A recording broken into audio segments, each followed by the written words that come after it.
Okay. Yeah, so I mean, it's all PLC controlled. You can do auto, you can do manual. I'm going to just fire up the roaster first. So all the controls here, a lot of them can be adjusted. There are 3 dampers on the recirculating cabinet to adjust airflow. The recirc is the damper that flows the air back into the roaster. Exhaust obviously goes out of the stack. There's actually a 3rd damper on the side that I never use. Technically, it can be used if you want to use some heat to heat your space.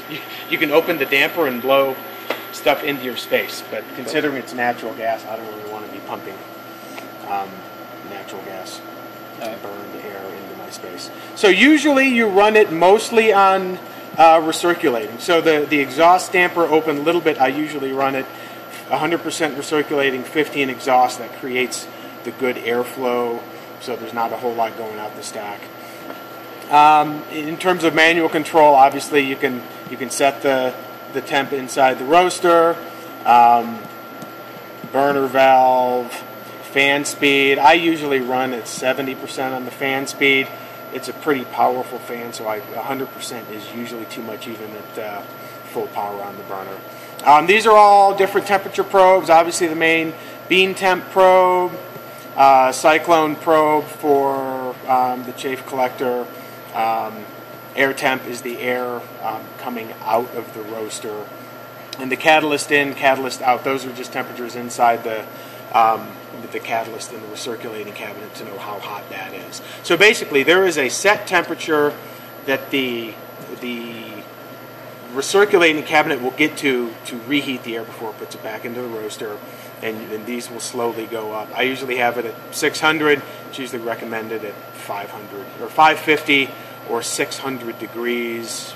That's the valve. That's the percentage. It's all electric, but that's the percentage it's applying. So I keep that at 100%.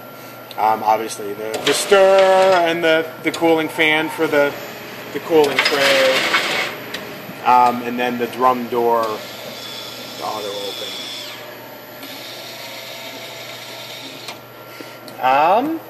Yeah, and so that is the manual temperatures. So if we go back to the auto screen, this is where you can set your roast profiles in here. So it'll hold, I'm just not sure how many it'll hold. It holds a whole bunch. It holds 12. And so you can set each one, you can name it, and everything will be controlled automatically. The only thing that you have to do is manually dump the beans into the roaster.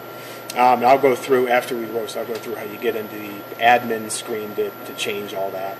So if you're going to do a roast profile, I do a lot of manual, and since we're doing one batch, I'm going to do it manually. But you just pick the profile you want here, tells you the name, and then you hit confirm profile, and then it'll heat up to temp, and it'll tell you when it's ready for the beans. And so, yeah, so the temperature's going up. We'll just kind of let the temp heat up a bit, and then we will get to roasting. So, yeah, we'll just call that good for now, and it'll take probably 10 minutes or so before we dump some beans.